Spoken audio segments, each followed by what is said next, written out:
Le Parti communiste chinois célèbre cette année 100 ans. Quels sont les acquis donc pour la Chine à travers cette célébration? Il y a presque une semaine, je viens d'avoir publié un article au journal Fraternité Matin.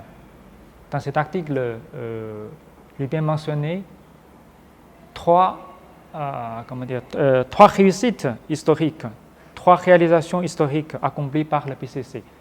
Premièrement, c'est en 1949, on a créé la République populaire de Chine. Deuxièmement, c'est en 1956, on a institué le régime socialiste fondamental du pays.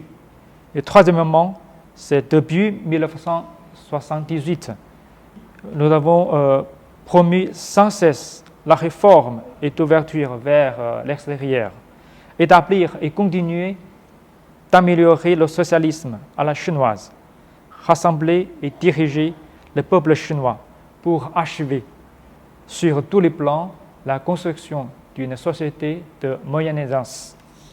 Et je veux dire que la construction globale d'une société de moyenne aisance marque l'achèvement du premier des objectifs de 2 centenaires lancés par le PCC.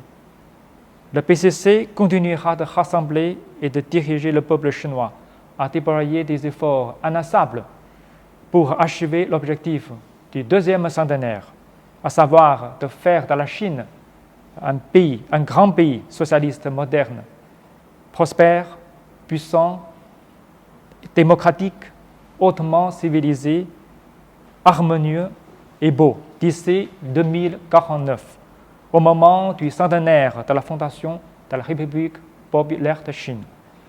J'ai plein de confiance en l'avenir de la Chine.